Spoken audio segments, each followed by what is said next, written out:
Donc le thème qu'on va essayer de développer ensemble ce soir a été intitulé donc comment construire. Le point de départ de notre réflexion commence donc d'un texte de la paracha qui nous dit la chose suivante. Im bechukotai telechu vet mitzotai tishmeru vasitem otam. Alors pour l'instant, je fais juste la lecture traduction. Im bechukotai telechu, si dans mes lois vous allez, vet mitzotai tishmeru, et que vous gardez mes commandements et que vous les faites, venatati gishmechem beitam, et tout de suite derrière cela, le texte nous annonce une succession de brachot, de bénédictions, c'est-à-dire que on est ici dans un texte, mais c'est le point de départ, après on va aller bien sûr se tourner vers notre sujet, mais dans un texte qui nous apprend qu'au fond, le peuple d'Israël, son histoire dépend au fond de sa démarche spirituelle. Et donc c'est un texte dans lequel, de manière extrêmement claire, Dieu dit au peuple juif, si ou si. C'est-à-dire qu'à un moment, savoir que tu as une responsabilité par rapport à ton histoire et que de ta manière d'être, eh bien, dépendra l'intervention que Dieu aura à l'intérieur de ton existence et de manière plus globale au niveau collectif. Je ne développe pas sciemment cette partie-là qui, en effet, mérite au moins 2-3 heures minimales, puisque au fond, serait-ce à dire que lorsque les choses ne se passent pas comme on le veut, alors à ce moment-là, nous sommes coupables et autres. Je ne rentre pas là-dedans, parce que c'est légèrement plus complexe, c'est un sujet en tant que tel, on en reparlera. On va donc essayer de voir qu'est-ce que le texte nous dit ici. Le texte nous dit, voilà, donc si, alors vous aurez. Mais si on regarde, qu'est-ce qu'on va voir ? On va voir des moyens. C'est-à-dire que le texte nous dit qu'en effet, la terre va produire, qu'il y aura toutes sortes d'éléments qui feront que les choses iront en se développant.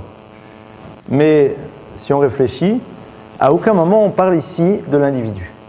On parle donc des éléments qui vont être mis à sa disposition, mais l'individu, lui, que va-t-il faire avec ces éléments qui sont mis à sa disposition ? Comment fait-il pour construire ? Comment fait-il pour se construire ? Comment fait-il pour réaliser ? C'est là un petit peu l'enjeu de notre réflexion ce soir. Tout d'abord, arrêtons-nous sur le terme qui désigne le concept de la construction en hébreu. Comment est-ce qu'on dit en hébreu construire ?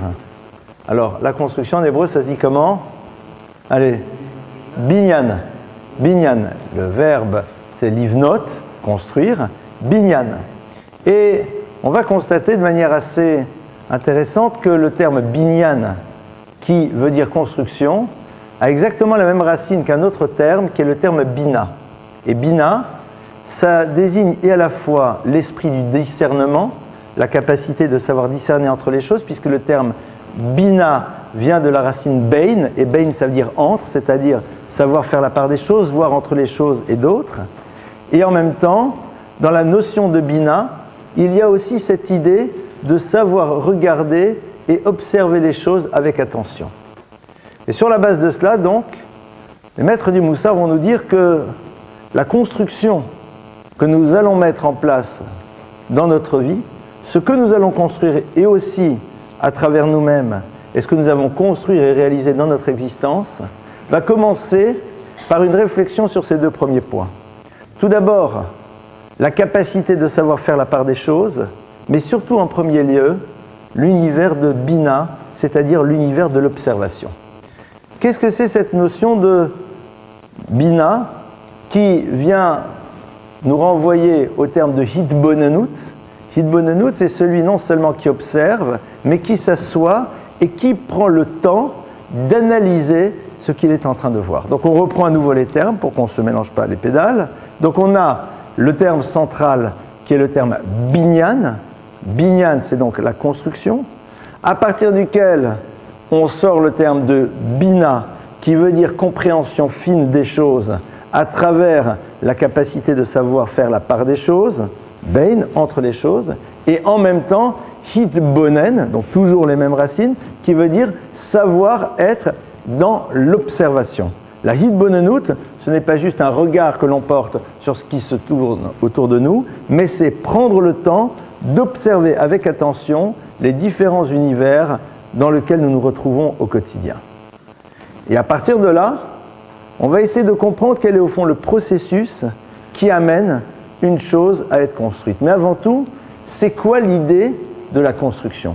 Qu'est-ce que l'on recherche à l'intérieur d'une construction ?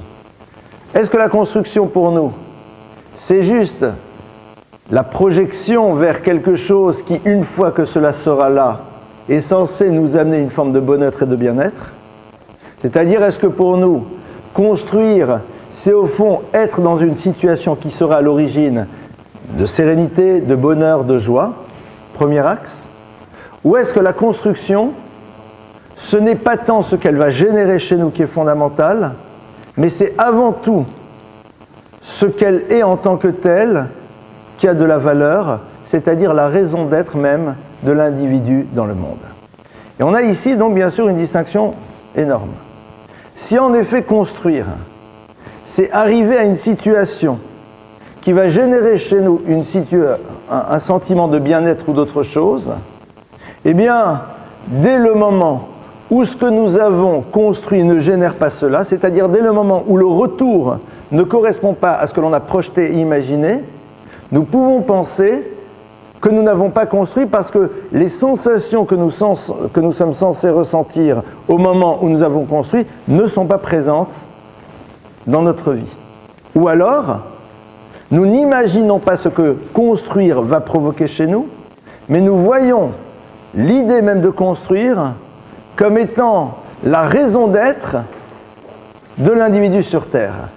Et donc, à partir du moment où l'on construit, eh bien, on est en train d'être dans une réalisation de projet, et ce, quel que soit ce que va générer cette construction à l'intérieur de notre existence. Comment cela commence? À travers donc tout d'abord cette notion de hitbonenut, c'est-à-dire cette capacité de savoir observer l'univers dans lequel nous nous trouvons.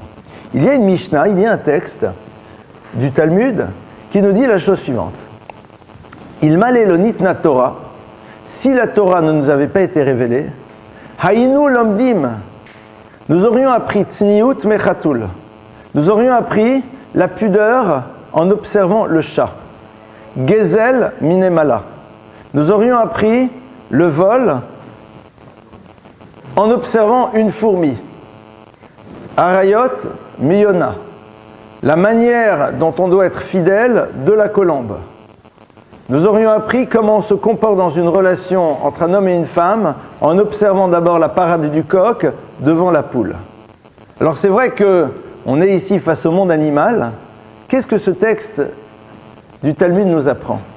Il nous dit qu'au fond, les éléments fondateurs qui vont permettre à quelqu'un de construire sont présents dans l'univers et tu n'as pas besoin d'un enseignement verbal pour pouvoir les découvrir. Dans ce cas-là, vous allez me dire à quoi sert la Torah, on va y revenir dans quelques instants. Traduction, si ce n'était que les choses t'avaient été données de manière claire, l'univers dans ce qu'il est te permet de te construire si tu es prêt à être mitbonen, c'est-à-dire à prendre le temps de l'observer. Point de départ donc de la construction, voir dans le monde qui est autour de nous quelque chose qui va nous amener à penser notre relation aux choses, à nous-mêmes et aux autres et à l'univers. C'est-à-dire ne pas être dans un regard neutre ou juste admiratif, mais être dans un regard dans lequel nous cherchons qu'est-ce que nous pouvons tirer et prendre de ce que nous allons voir et observer autour de nous. Ça, c'est donc, disent les Chachamim, le point de départ d'une construction.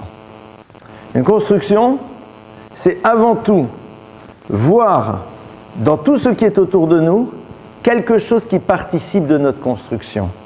Donc à travers cela, on a déjà une réponse. Pour la Torah, se construire, ce n'est pas atteindre un objectif. Pour la Torah, se construire, ce n'est pas vivre un moment le plaisir et le bonheur que nous avons imaginé pouvoir vivre le jour où certaines choses seraient construites et réalisées. Pour la Torah, se construire et construire, c'est un acte qui a une valeur en tant que tel et qui est au fond la raison d'être même de l'individu. Et donc quand tu es dans l'univers, cet univers-là t'apporte le matériel qui va te permettre de quoi? De te transformer, de changer. Ce qui reviendrait à dire qu'au fond, la base de la construction, ce n'est pas tant d'abord ériger des choses, mais c'est transformer ce qui est là. Et là-dessus, on a en effet une difficulté, c'est que dans la langue française, dès le moment où vous parlez de construire, vous imaginez immédiatement, eh bien, quelque chose qui n'était pas et qui existe. On imagine immédiatement un champ dans lequel rien n'était, et puis à un moment on a construit, on voit un hangar, on voit un immeuble, on voit un palais, on voit un stade, on voit ce que vous voulez. Donc là on a construit. J'ai construit ma vie, qu'as-tu fait ? Et donc là on a besoin de voir et de définir cette construction à travers des réalisations, une entreprise, un travail, que sais-je. Et pour la Torah c'est pas ça. Ça, c'est ce que tu as dû mettre en place pour pouvoir à un moment réaliser peut-être ton projet d'existence. Mais ce n'est pas l'expression d'une construction. Traduit différemment, ce que nous avons bâti n'est pas révélateur de quelque chose que nous avons construit. Il y a une différence fondamentale entre ce que l'on va bâtir et la notion de construire. Bâtir, c'est en effet décider de mettre en place un bâtiment. Donc un bâtiment en termes génériques, donc une profession, ce que vous voulez. Ça, en effet, c'est la notion de bâtir. Construire, c'est opérer quelque chose qui va effectuer une transformation chez moi-même, et c'est ça, au fond, que la Torah elle attend de nous. Et c'est ça qui est censé créer chez l'homme le véritable bonheur. Non pas le regard qu'il porte sur quelque chose qui est au fond extérieur à lui, mais quelque chose qui est lui. Or, si je me confonds avec ce que j'ai bâti, eh bien, je suis radicalement dépendant de quelque chose qui est sans arrêt extérieur à moi, sur lequel je n'ai pas une totale maîtrise. La notion de mitbonen, c'est voilà, Haïnu lamdim, nous aurions appris quoi? Gezel minemala, on va s'arrêter là-dessus. Nous aurions appris le vol de la fourmi. C'est quoi la fourmi? C'est quoi le vol de la fourmi? Alors on sait que les fourmis sont très respectueuses du bien d'autrui. D'accord? Elles sont vigilantes, chacune en effet a sa brindille, s'occupe de sa brindille et on ne prend pas la brindille de l'autre pour soi-même. Super, et alors? Aïnou lemdim, mais nous savons, a priori, que ce n'est pas bien de voler. C'est-à-dire, on a l'impression que ça fait partie de nous-mêmes. Ça veut dire quoi, Aïnou lemdim? Nous aurions appris ce que veut dire le vol. Il y a une différence fondamentale entre quelqu'un qui sait qu'il ne doit pas voler et quelqu'un qui, à l'image de la fourmi, arrive dans une incapacité de voler. La fourmi, de par sa génétique, excusez-moi, c'est peut-être pas les bons termes, mais vous me pardonnerez, a été programmée pour ne pas prendre ce qui ne lui appartient pas. Pourquoi? J'en sais rien. C'est-à-dire, de son côté à elle, il n'y a aucune notion de valeur morale. C'est ainsi qu'elle est constituée. De la même manière, le coq, c'est pas qu'il a décidé, non, moi je vous explique, non, c'est comme ça que ça fonctionne. Traduction, il y a quelque chose qui fait partie profondément de lui-même, qui fait partie de ce qu'on dirait, même si au niveau d'un animal ça fait un petit peu curieux, surtout pour une fourmi, de son identité. C'est ça son identité, c'est-à-dire l'idée même du vol n'est pas dans le domaine du possible. Construire, c'est pas apprendre juste de la fourmi que c'est pas bien de voler, c'est être comme la fourmi. C'est-à-dire faire en telle sorte que je ne puisse même pas imaginer que cet acte-là puisse exister dans ma vie. Ça, c'est quelque chose qui est une construction. Parce que quelqu'un qui s'empêche de voler parce que c'est interdit, quelqu'un qui s'empêche de voler parce qu'il a peur d'une sanction, quelqu'un qui s'empêche de voler parce qu'il se dit si moi je vole, l'autre le vole et donc c'est la raison pour laquelle je ne vais pas le faire, eh bien c'est quelqu'un qui tout simplement se protège, mais à aucun moment il a construit quelque chose de totalement nouveau. Ilmal Elolid la Torah, ça veut dire que le but de la Torah, lorsqu'elle parle de la construction, ce n'est pas juste de nous donner un certain nombre de règles qui permettent en effet de bâtir. Elle est là pour nous donner la possibilité de ne plus être la même personne que nous étions auparavant.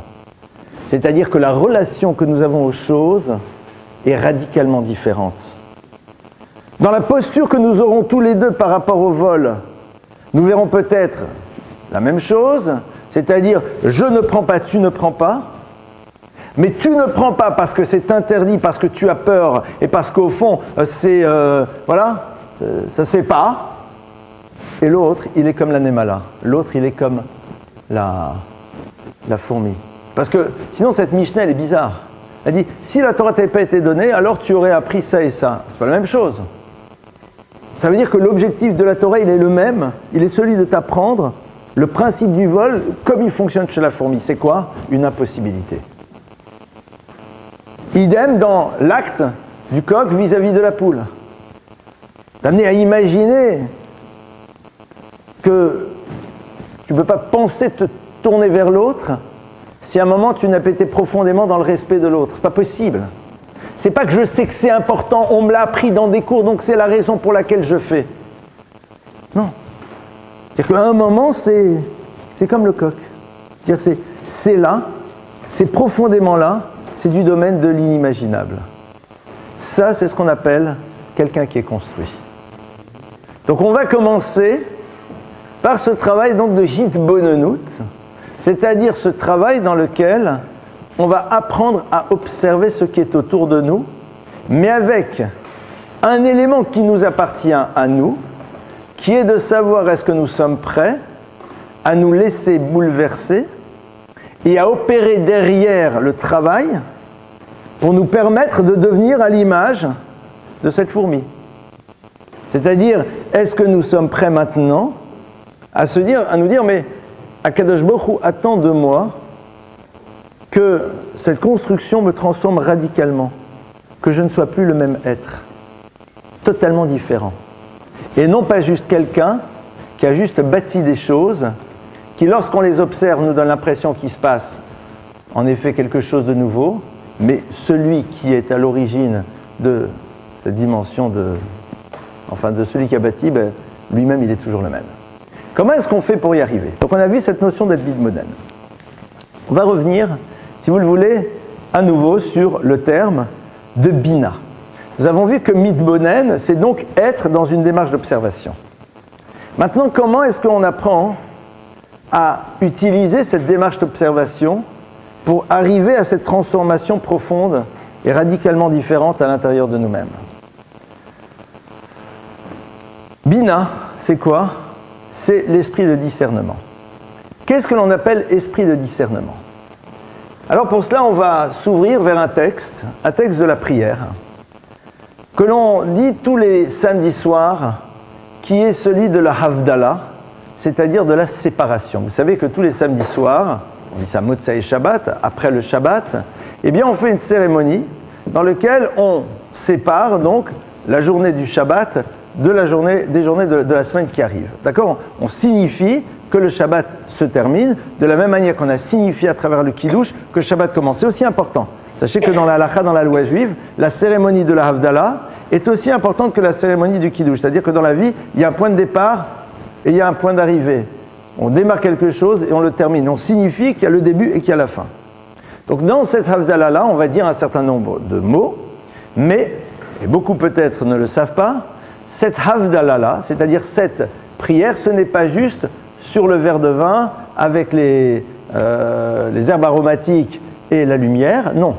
On dit déjà ce texte à l'intérieur de la prière du samedi soir. Parce que vous savez qu'en effet, tous les jours, on dit 3 fois par jour, il y a une prière, et la dernière prière, c'est celle de Harvit, c'est-à-dire celle de la nuit. Et donc, dans la prière de samedi soir, d'accord, on va dire à un moment un texte qui va être le suivant et que je vais vous lire et vous traduire, et vous allez voir qu'est-ce qu'on y trouve. Voilà donc le texte. Atachonen la damdat, umlamed l'enosh bina. Début du texte, tu donnes à l'individu da'at, une pensée, ou melamed, et tu apprends les enosh à l'humanité, c'est-à-dire à l'humain quel qu'il soit, bina, tu apprends à avoir cet esprit de discernement. Très bien.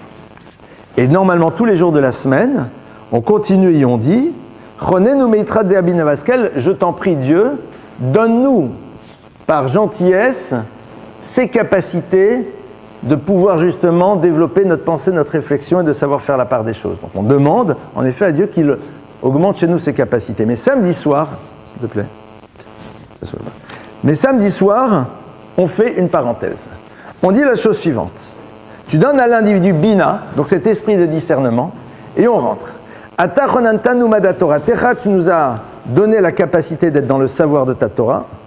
tu nous as appris comment accomplir ta volonté, et tu as séparé Dieu entre le sacré et le profane, ben or le chocher, entre la lumière et l'obscurité, ben Israël et l'Amim, entre le peuple d'Israël et les nations de l'univers, ben Yom HaShavi'i, entre le 7e jour et les 6 jours de la création, de la production. Et là, on demande au Créateur de l'univers d'ouvrir vers nous une semaine dans laquelle la première chose qu'on lui demande, eh bien, que les jours qui arrivent soient dans la paix, c'est-à-dire que l'harmonie est la base à l'intérieur de laquelle peuvent se développer les choses, que toute faute n'y soit pas présente, et que nous puissions être en lien très fort et être en conscience de ta présence dans notre existence. Alors, ici, on nous dit donc Bina. Bina, c'est savoir séparer les choses. Et tout de suite derrière, qu'est-ce qu'on va nous dire ? Tu as séparé entre le sacré et le profane, entre la lumière et l'obscurité, entre Israël et les nations, entre le 7e jour et le 6 jours de la création. Et là, vous allez constater quelque chose d'assez curieux. On est d'accord que sur la première séparation, c'est-à-dire savoir distinguer le sacré du profane, vous faites comment ? Parce qu'on n'a pas parlé ici de le religieux du non-religieux. C'est ce qui est du domaine du sacré, de ce qui est du domaine du profane. Le sacré et le profane, c'est quoi ? Derrière, par contre, on nous dit, entre le jour, la lumière et l'obscurité. Là, c'est visible, ça, c'est définissable. Après, on nous redit, ben Israël, l'amim, entre Israël et les nations. Excusez-moi, tant que vous n'avez pas affiché votre Magen David ou votre kippa ou ce que vous voulez, l'être juif et celui qui ne l'est pas, ben, a priori, c'est la même chose. Vous promenez jean basket avec une casquette sur la tête, personne ne sait que tu es juif. Donc, ben Israël. Donc. Et puis après, de nouveau, on nous fait une autre distinction. Shabbat et les 6 jours, en effet, dans lesquels on travaille. Là, oui, en effet, cette distinction, elle se voit parfaitement entre une journée dans laquelle, eh bien, c'est repos obligatoire et le reste des journées dans lesquelles on s'investit. On est ici dans un texte qui nous demande donc d'acquérir cette notion de bina, c'est-à-dire savoir acquérir cet esprit de discernement. Et en nous donnant au centre cette référence, dans laquelle on voit parfaitement la distinction qu'il y a entre la lumière et l'obscurité, on nous demande en effet d'apprendre à nous construire de telle manière à ce que ces concepts-là soient pour nous du domaine de l'évidence. Ça veut dire quoi ? Ça veut dire que la construction qui passe à travers cette capacité d'apprendre à faire preuve de discernement, et on va comprendre ce que ça veut dire, nous amène à avoir une relation au monde et une perception des choses qui est totalement nouvelle. Traduit différemment, pour la Torah, ce qui me révèle que je suis devenu construit, c'est tout d'abord quand j'étais capable de mettre en place ce processus qui rend pour moi maintenant quelque chose qui est du domaine de la fourmi, c'est-à-dire une impossibilité quand on parle à propos du vol. Et à partir de là, j'ouvre maintenant vers justement l'univers dans lequel je distingue avec finesse les différentes choses qui s'y passent. C'est-à-dire que la finalité de la construction, c'est d'arriver à voir sur chaque chose exactement quelle est-elle par rapport à d'autres choses et savoir donner la valeur à chaque moment de son existence. Qu'est-ce qu'on y fait, qu'est-ce qu'on n'y fait pas, à quoi ça sert, qu'est-ce que je dois y investir, qu'est-ce que je ne dois pas y investir. Ça, c'est en vérité la notion de finalité. Et donc on voit qu'on est extrêmement loin de l'univers dans lequel construire, c'est réaliser des choses. Il ne s'agit pas de ça. Il s'agit d'être, de devenir construit. Donc on reprend un petit peu les choses. On a vu Bina, cette capacité donc de Hitbonenut. D'abord, je suis Mitbonen. Je suis en train d'observer. L'objectif de l'observation, c'est de pouvoir m'approprier ce que l'univers autour de moi est en train de m'apprendre pour pouvoir, non pas juste savoir, mais que ça opère une transformation en profondeur. Ça, c'était donc le premier point.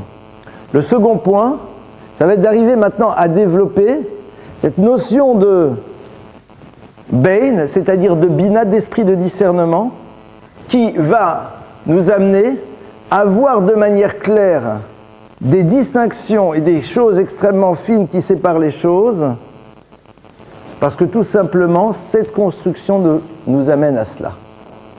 Comment ça se passe ? Est-ce que c'est de la magie ? comment ça fonctionne.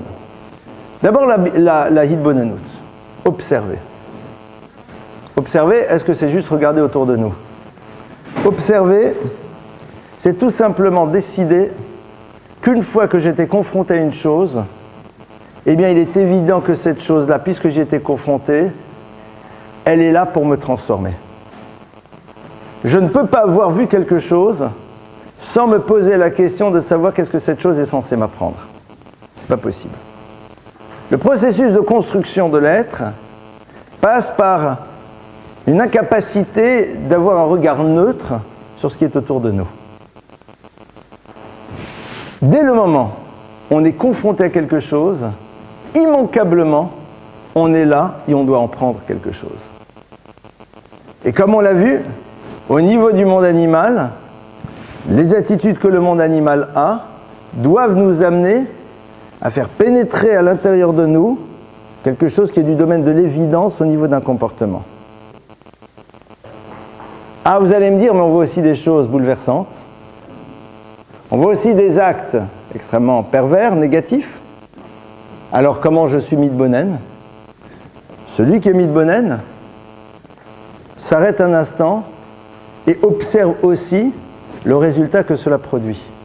C'est-à-dire, ce n'est pas juste un regard sur une situation, mais aussi être capable d'avoir un regard beaucoup plus large, sur des périodes parfois beaucoup plus longues, sur des modes de fonctionnement qui ont généré telle et telle et telle conséquence. Je vous donne un exemple tout bête. La personne qui ici est en train de prendre du plaisir à manger 1 kilo de glace, et donc je la vois, elle est en train de prendre du plaisir. Si je prends de la distance et j'observe les choses de manière plus globale, je vois qu'à un moment, elle est dans le regret profond d'avoir fait cette chose-là. Vous allez me dire, ce sont des exemples un peu triviaux, j'en conviens. Mais le Midbonen, c'est ça. Et il n'y a pas un moment dans lequel tu t'arrêtes de regarder, d'observer, de réfléchir et d'essayer de voir qu'est-ce que je peux en prendre par rapport à moi et surtout qu'est-ce que ça doit opérer comme changement à l'intérieur de mon existence. C'est pour cela que le texte nous dit « Il m'allait l'onitna Torah ». La Torah, néanmoins, a quand même été donnée. Pourquoi? Parce qu'arriver à ça est extrêmement difficile. Mais le monde, en effet, peut être à l'origine de ce qui va me permettre d'opérer ces transformations et ces changements à l'intérieur de moi qui seront ma véritable construction. Seulement, il se trouve que Dieu révèle la Torah au peuple d'Israël, qui est censé par la suite la transporter à l'humanité, pour lui dire « Voilà vers où tu dois tendre, voilà vers où tu dois arriver. » Au niveau de ta transformation, au niveau de ta construction intérieure, au niveau du fait que tu ne seras plus le même. Je vous avais une fois cité au nom d'un maître qui s'appelle le Rav Yehucham de Mir, l'enseignement suivant, qui disait que la dimension ultime de la liberté, c'est de ne plus en avoir. Le libre arbitre dans sa dimension la plus aboutie, c'est tout simplement ne plus avoir de libre arbitre. Pourquoi? Parce que c'est arriver à des conclusions telles que je ne peux plus imaginer être autre chose que ce que je dois être. Ne plus pouvoir éventualiser, à un moment, pouvoir faire quelque chose qui est contraire à ce que Dieu attend de l'humain fait à son image. Ça, c'est un être construit. C'est-à-dire celui qui, dans une situation de vie, ne peut plus imaginer faire autre chose que ce que son humanité, à l'image de Dieu, lui demande de faire. Dès le moment où je peux imaginer faire autre chose, je ne suis pas totalement construit. Parce qu'il y a une transformation qui ne s'est pas totalement opérée à l'intérieur de nous-mêmes. C'est vrai que c'est très difficile à entendre, mais au fond, si on ramène ça à notre réalité à nous, on a tous envie de construire. Plein de personnes ont envie de bâtir des couples. On est d'accord? Très bien. Je suis sûr et certain que toutes les filles et tous les garçons qui sont là aimeraient qu'il y ait une impossibilité de regard autre que sur eux qui se pose le jour où ils se marient. Je peux regarder. La construction fait qu'avant, je ne peux même pas imaginer regarder autre chose. Je ne suis pas libre. Parce que la relation que l'on a à soi-même, ce qu'on a élaboré à l'intérieur de soi, rend quelque chose d'impossible. Si demain, imaginez que vous êtes confronté à quelqu'un et que la personne dit « Bon, attends, je vais te dire, tu ne peux pas savoir le nombre de fois où j'ai voulu me lever et te frapper. Mais j'ai réfléchi et je me suis dit, je ne le fais pas. » Vous êtes d'accord qu'entendre une phrase pareille, c'est terrible. C'est à imaginer à un moment pouvoir. Le mais je ne l'ai pas fait. Hein. Entendre ça, c'est bouleversant. Être construit, c'est arriver à un système qui fait que, quelle que soit la situation, l'idée même de pouvoir le faire n'est plus dans le domaine du possible. C'est-à-dire, j'ai même pas besoin de lutter, ce n'est pas possible. Ça, c'est quelqu'un de construit. Pour la Torah, en tout cas. Et ça commence à se mettre en place à travers ce travail de Hitbonenut. C'est comme ça que ça se met en place. D'arriver à un moment à être dans, comme on l'a vu dans ce texte, à savoir faire preuve de bina, d'esprit de discernement, et avoir une vision qui est totalement claire de chaque chose et de la place qu'elle doit occuper, même qu'en vérité, on est dans quelque chose d'extrêmement fin, à l'image de la dimension de séparation qui existe entre le jour et la nuit. Quelqu'un de construit, c'est quelqu'un qui, dans chaque situation de vie, sait parfaitement ce qui doit être fait, ce qui ne doit pas être fait. Il arrive immédiatement à être dans une analyse la plus fine des choses et savoir clairement que ça oui, mais ça non. Ce mot-là, il peut être prononcé, ce mot-là, il ne peut pas être prononcé. Pourquoi ? Parce qu'il a développé cette notion de bina. Et cette notion de bina, comme on l'a vu, on la met en place à travers cette Hitbonenut. Maintenant, on va reprendre donc notre vie à nous. C'est-à-dire comment on fait au quotidien pour cela. Donc déjà, premier travail, c'est de décider que ce que l'on veut, ce n'est pas bâtir mais construire. Et donc ne pas être dans une forme de focale sur une réalisation dont on a envie d'imaginer qu'une fois qu'elle sera là, elle sera à l'origine de notre bonheur. Quelqu'un qui arrive à réaliser quelque chose, qui a bâti quelque chose, aura peut-être du plaisir de voir sa réalisation, mais comme ce n'est pas quelque chose qui est révélateur d'une construction, au bout d'un moment, ça ne lui apporte plus grand-chose. Ça ne lui apporte plus grand-chose.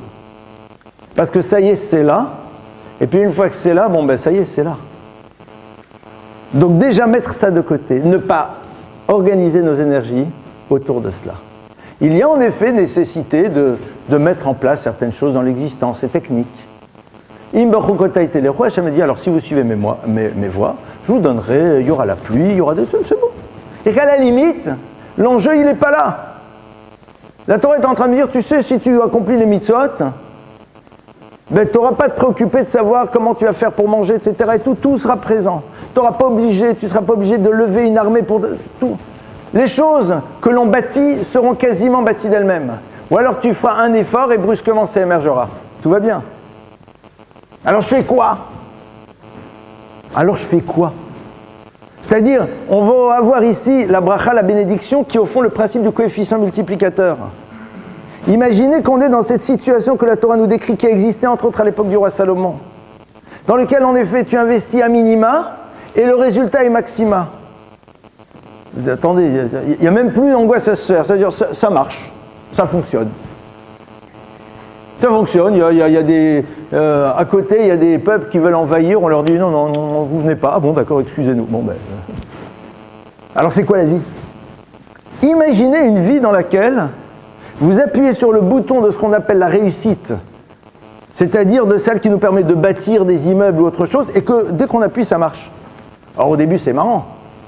Si on est un peu angoissé pour le futur, on appuie plein de fois sur le bouton, comme ça on appelait, mais une fois que c'est là, c'est quoi la suite ? Alors on continue à bâtir encore d'autres bâtiments, on bâtit d'autres bâtiments, on bâtit d'autres bâtiments. Pourquoi ? Parce que tout simplement, on pense que c'est ça. La Torah dit non. Ça, c'est pas quelque chose qui dépend de toi. Tu vas devoir bosser. Si tu fais les choses comme il se doit, il y aura en effet ce coefficient multiplicateur. C'est pour ça que la pire des choses qui puissent exister, c'est que l'on nous prenne notre temps et notre énergie pour bâtir et donc on oublie de construire. C'est pour ça que c'est ça la bracha. La bracha, c'est pas que tu auras. C'est pas que j'aurai. Vous avez, c'est bon. C'est-à-dire la Torah est en train de te dire, voilà, je vais te récompenser, tu auras plein de choses. Alors on dit, donc l'objectif, c'est quoi ? C'est d'avoir plein. Non, pas du tout. C'est-à-dire que l'investissement, tu n'auras pas besoin de le consacrer à ça. Donc c'est-à-dire que tu pourras véritablement utiliser ta vie, ton temps et tes énergies. Pourquoi ? Pour construire. Et construire, c'est quoi? C'est ce qu'on vient d'essayer de voir. Donc pour pouvoir construire, il faut faire le choix de ne pas vouloir bâtir. Quelqu'un qui est construit sait qu'à un moment, il doit bâtir certaines choses. Mais il est bâti pourquoi? Pourquoi on a besoin de bâtir? On a vu la semaine dernière, vous vous rappelez, quand quelqu'un a, il doit se poser la question, mais si j'ai, ça sert à quoi? C'est pas juste pour avoir. C'est que ça a un sens, c'est que ça rentre dans le cadre de quelque chose qui va aider au projet de l'humanité, du peuple juif et de l'humanité de manière générale. Mais si ça ne sert pas à ça, pourquoi? Ça ne sert à rien. Ça ne sert strictement à rien.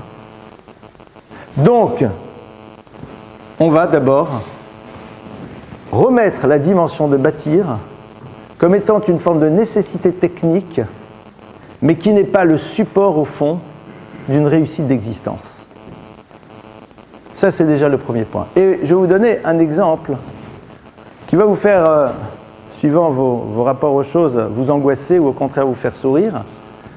Essayez d'imaginer quelle va être votre rubrique nécrologique.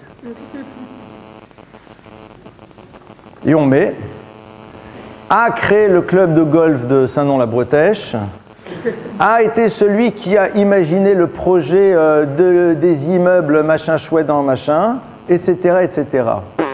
Super. C'est sympa comme notice nécrologique. Et parfois, c'est ce qu'on entend. Je me rappelle une fois avoir entendu dans des circonstances pas très rigolotes, alors les gens qui faisaient des grands discours en disant je ne me rappelle plus comment s'appelait la société, et mon cher machin, parlant à la personne qui n'est plus, rassure-toi, le machin restera la machin, nous continuerons toujours à produire des joints en caoutchouc, que sais-je. Super. C'est-à-dire, c'est ça ta vie? On sait très bien qu'au fond, ce qui va remplir une rubrique nécrologique, qu'on va faire en effet un article sur, c'est ce qu'il a été en tant qu'individu, à travers ce qui a été construit profondément à l'intérieur de lui, à travers le fait ce qu'il est devenu. C'est ça au fond qu'on va laisser, c'est ça qui va laisser une trace, c'est ça qui au fond va nous interpeller le plus. Donc c'est sûr et certain que si mes énergies sont utilisées sans arrêt pour bâtir, comment vous voulez que je fasse pour construire? Je ne peux pas. C'est pas possible. Ça va être donc le premier axe. Seconde chose, c'est que quand on va commencer à vouloir être dans cet univers de la Hilbonenut, de l'observation, on va arriver aussi à une étape supplémentaire. C'est laquelle? C'est que lorsque l'on observe le monde qui est autour de nous, on voit que chaque chose, au fond, occupe une place bien particulière. L'univers dans lequel on se trouve se caractérise par une chose, la notion d'harmonie. L'être humain, malheureusement, à travers son intervention parfois complètement hors norme dans la nature, a créé des disharmonies. Mais si on regarde, nous sommes dans un monde extrêmement harmonieux, dans lequel les choses vont parfaitement les unes avec les autres. Il n'y a pas de dissonance, il n'y a pas de rupture. Il y a de la beauté liée à cette harmonie, des couleurs, des paysages, de tout ce qui est la nature. Les choses fonctionnent dans une certaine fluidité. Ça, c'est donc quand on observe le monde. Et dans ce cas-là, on va se poser aussi la même question. Comment vais-je faire pour occuper la place qui doit être la mienne à l'intérieur de l'univers? L'animal ne se pose pas cette question. L'animal se contente de remplir la fonction qui doit être la sienne, et en remplissant la fonction qui doit être la sienne, il permet à cet univers d'être dans une certaine harmonie. De la même manière, en quoi, de par ce que je suis, de par le lieu que j'occupe, je participe de l'harmonie de l'univers. Comment puis-je être un élément du spectacle de la nature? Comment puis-je être, à travers ce que je suis, quelque chose qui produit cette sensation de bien-être face à l'harmonie de l'existence, face à l'harmonie du monde? Ça, c'est une question qu'on va se poser. Comment est-ce qu'on arrive à faire ce travail? Déjà en décidant de ne pas être en disharmonie. C'est-à-dire de ne pas opérer des actes, des gestes, de ne pas développer des manières d'être qui font que l'harmonie, il y a un moment, bouleversée. Imaginez qu'à un moment, l'animal décide de ne pas du tout fonctionner comme il est censé fonctionner. Et que c'est comme ça pour certains autres, ça ne va plus. Que chacun décide de grandir de manière totalement anarchique. Que les herbes décident brusquement de dépasser les arbres, etc., etc. Que les petits insectes décident de devenir beaucoup plus grands que ce qu'ils ne sont. On est d'accord que concrètement, on va se retrouver dans un truc qui va être complètement bouleversant. De la même manière, si toi tu n'es pas exactement ce que tu dois être, eh bien l'univers dans lequel tu es a une touche de disharmonie. Se construire et construire, c'est décider de se donner les moyens d'occuper parfaitement la place qui doit être la nôtre dans le monde et d'être parfaitement ce que l'on est censé être au moment où on est à cette place. Comment on le sait? On ne le sait pas. Ah, comment on fait? C'est très simple. Comme on l'a vu. À partir du moment où je vois dans la Torah et dans l'univers qui m'entoure autant d'éléments qui me permettent de travailler sur moi-même, en faisant cette démarche-là, de facto, j'occuperai cette place.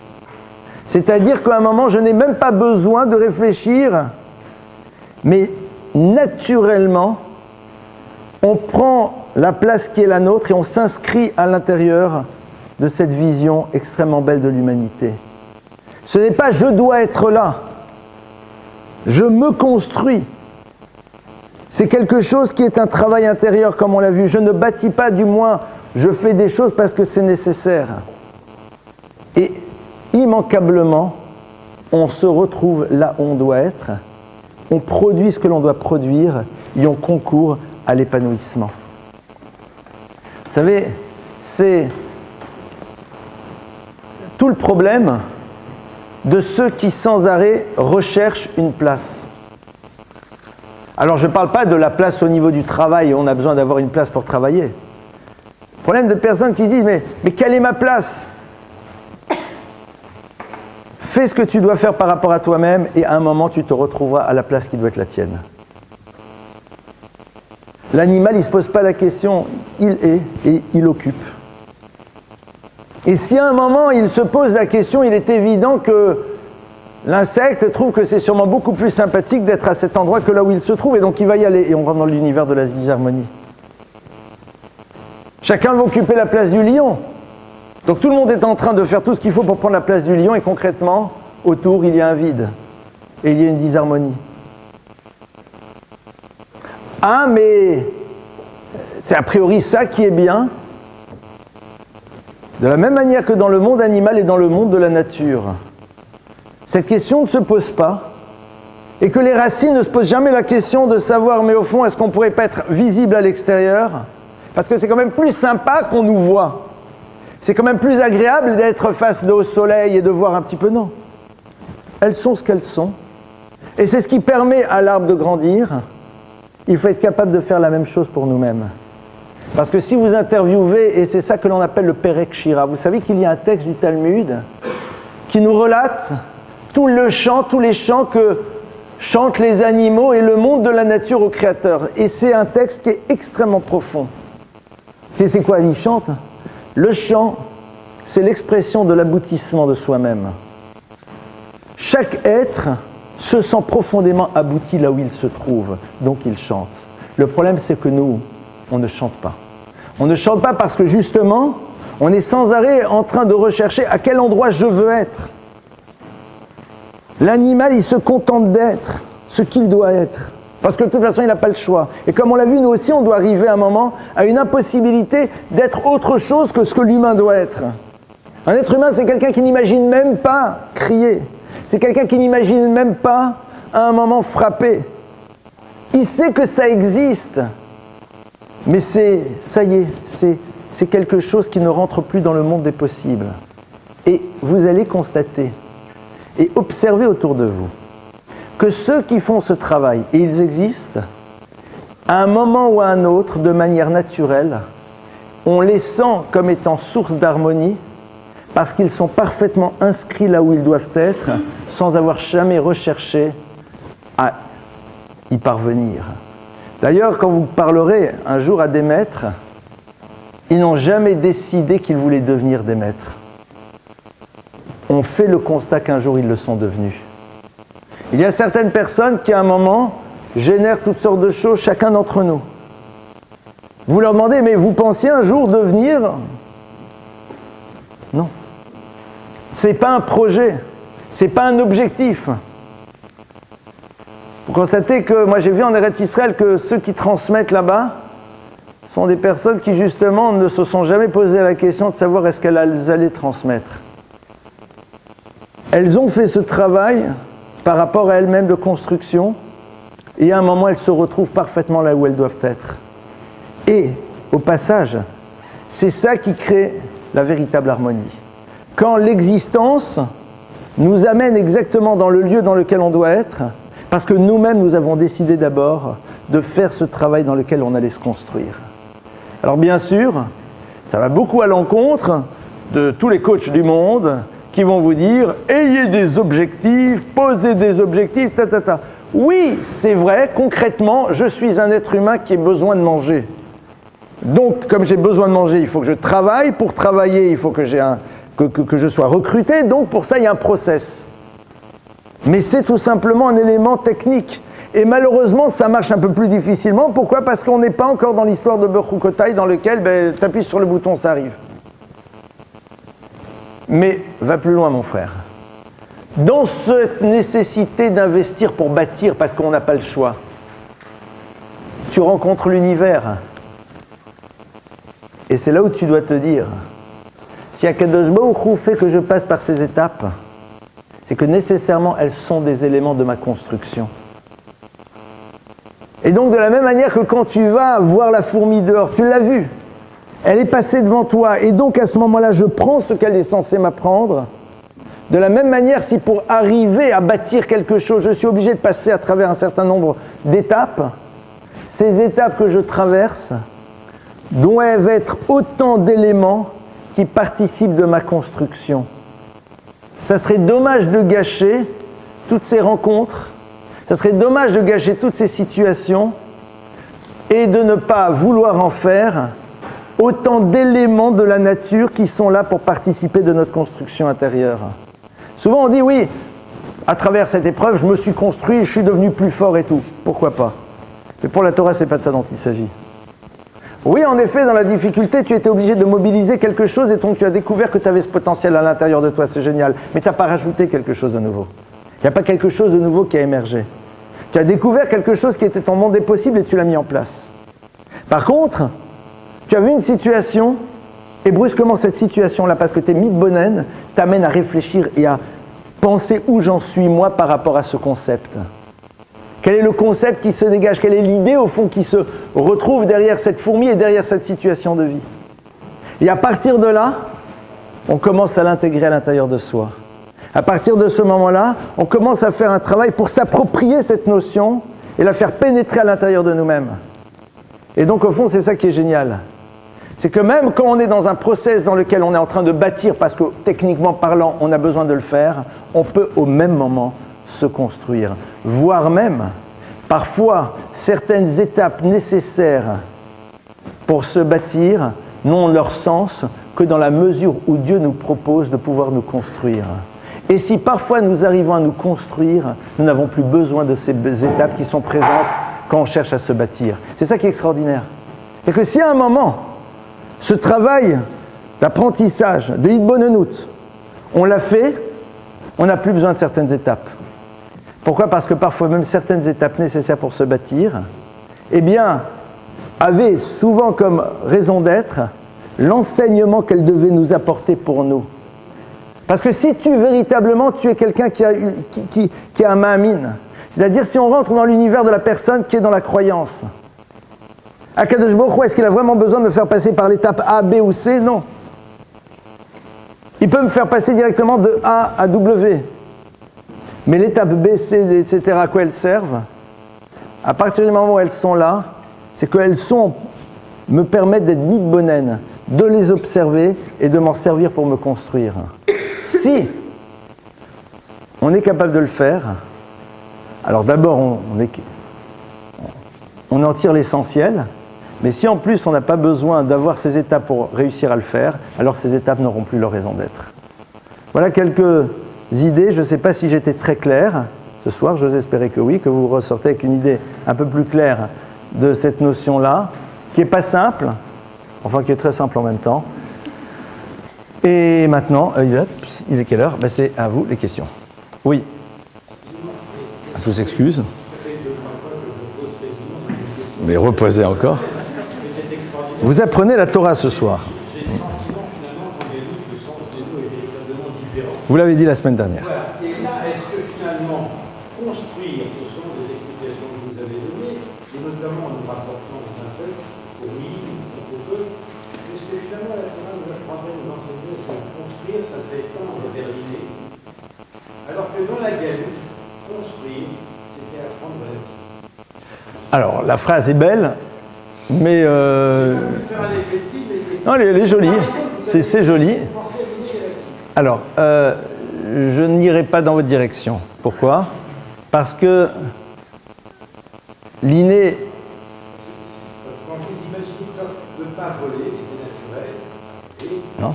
Qui a dit que c'est pas... C'est parfaitement suivi. Et la Torah nous essaierait de nous tourner dans cette direction. Alors, vous êtes en train d'aller à l'encontre d'un verset qui dit Ki yetzer lev ha'adam ra min eurav, que la tendance profonde de l'humain va plus justement dans la direction d'aller vers le mal depuis le moment où il est petit. C'est-à-dire que la dimension attractive de ce qui nous amène à aller vers le mal est bien plus puissante que la dimension attractive qui nous pousse à aller vers le bien. C'est ainsi qu'est l'humain. Et que justement tout ce travail de construction va faire en telle sorte que l'attraction profonde que nous avons pour aller vers des choses qui sont futiles et qui n'ont pas de sens, eh bien, soit complètement éliminée par la dimension d'attraction qui va être vers ce qui est du domaine du spirituel et de l'infini. C'est ça le travail. Oui? Est-ce que la notion de...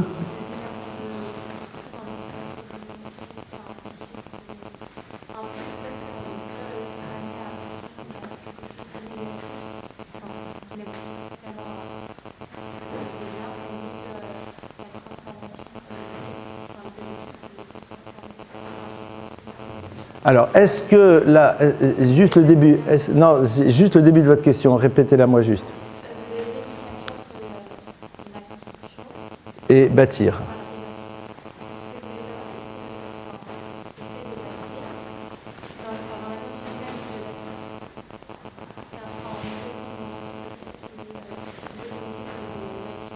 Que l'on bâtisse des choses qui n'ont pas leur raison d'être, oui.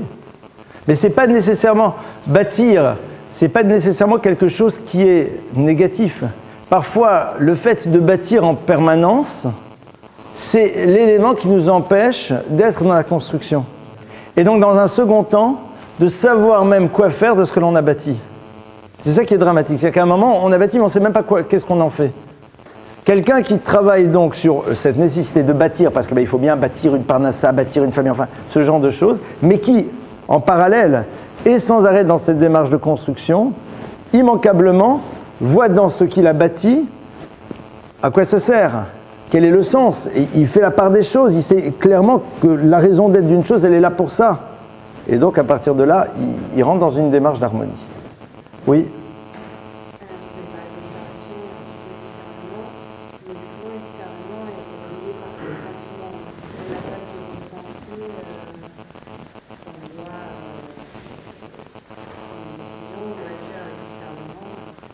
Alors comment est-ce qu'on fait pour être dans le discernement alors que l'univers des émotions souvent brouille les cartes? Alors,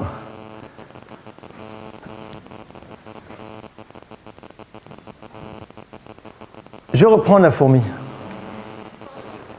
et je vais vous prendre verset qui est dit à propos d'elle. Le roi Salomon va dire Lech el nemala he'atzel, re'e dorachea v'chakem. Ce qui veut dire va vers la nemala, c'est-à-dire vers la fourmi he'atzel, toi le paresseux. Re'e dorachea, voit ses mouvements, v'chakem, et devient plus sage. Bon, sympathique. Traduction, c'est quoi? Est-ce que c'est ici le préambule de la cigale et de la fourmi? Alors, nos maîtres expliquent et disent Lech el nemala, va voir la fourmi, voit son chemin et devient plus sage. C'est-à-dire une sagesse, mais quoi? La loi nous rapporte quoi?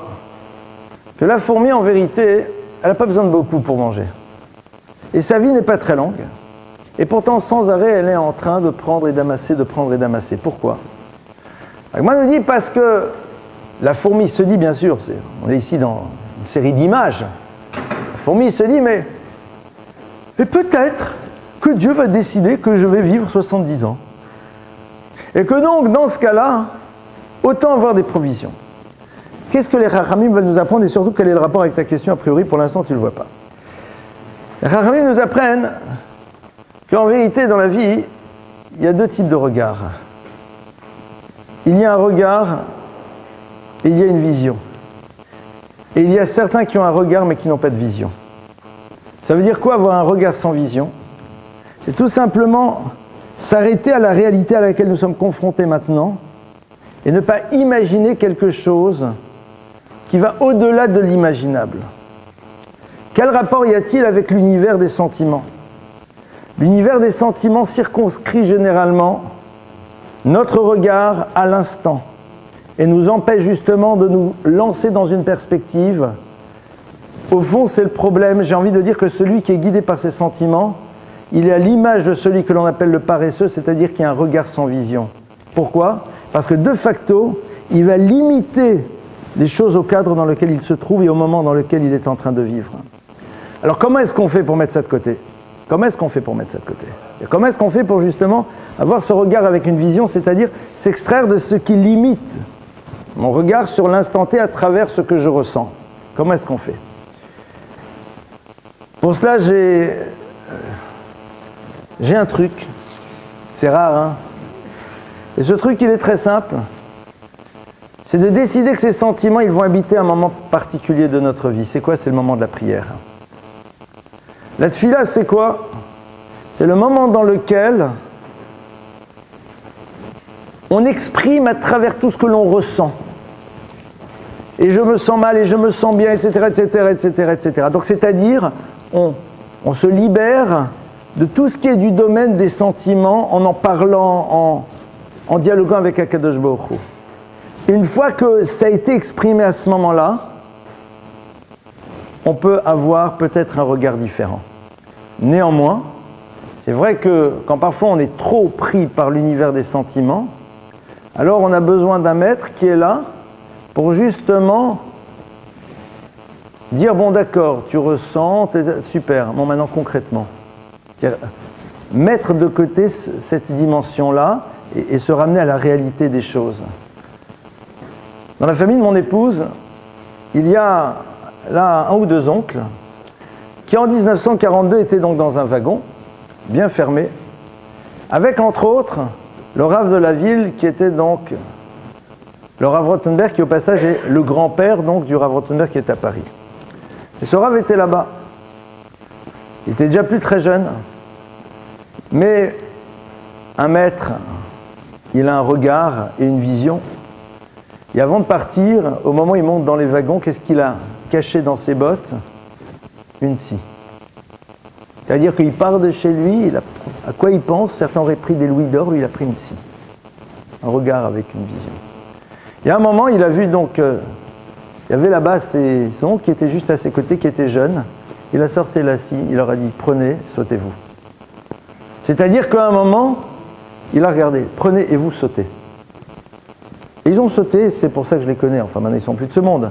C'est-à-dire qu'un regard avec vision, c'est un moment où regarder les choses, et pas avec les émotions, mais il savait très bien que lui, il n'avait pas l'âge ni de sauter, Et au contraire, s'il sautait, il ne pourrait pas courir, donc on le verrait, donc le train s'arrêterait, donc même ceux qui sauteraient après, c'était fini. Alors c'est terrible ce genre de situation. Ça, c'est l'expression de quelque chose de grand. Alors je vous le donne dans une situation lourde et complexe. C'est-à-dire c'est un moment, mettre de côté tout ce qui peut être les émotions. Et vous imaginez de quoi on parle ici. Ici, on n'est pas juste dans des émotions basiques, on est dans l'émotion, la vie, la mort, enfin c'est énorme ce qui est en train de se jouer. Idem, on va à vous. Mais fait sortir de la maison. Je prends ici.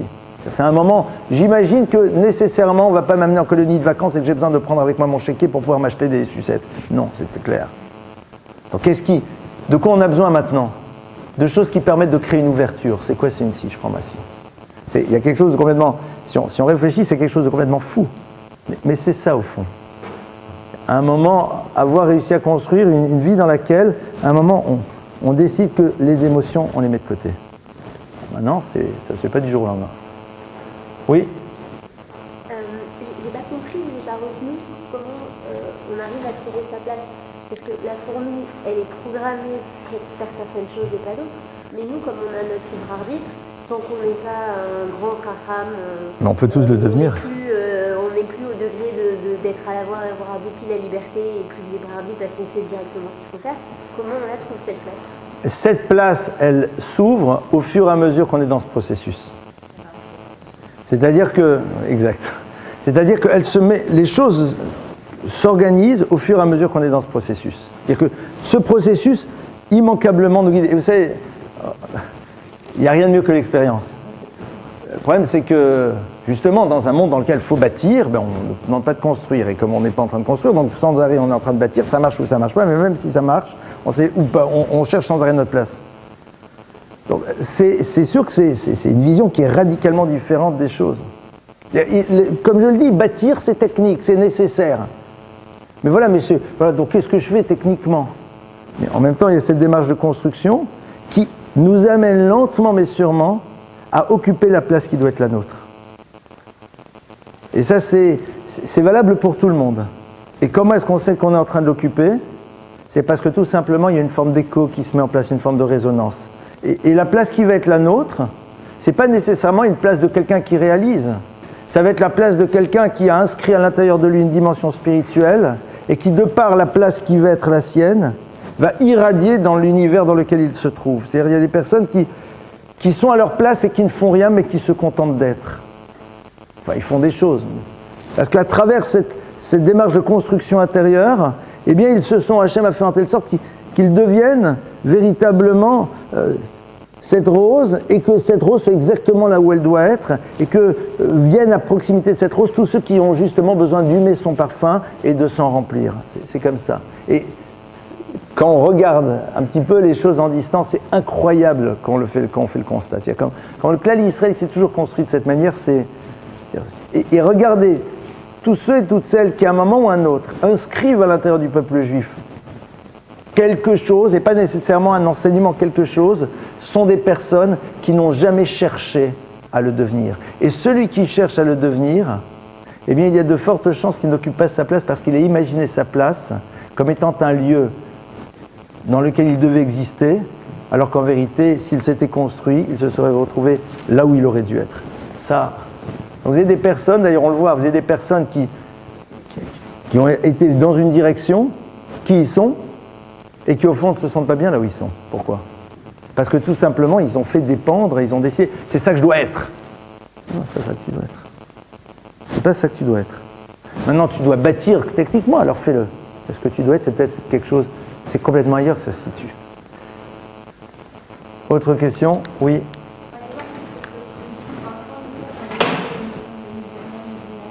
Oui.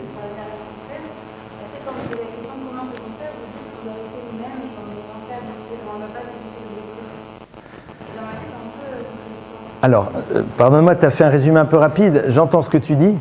À aucun moment j'ai dit on doit rester soi-même, pas du tout.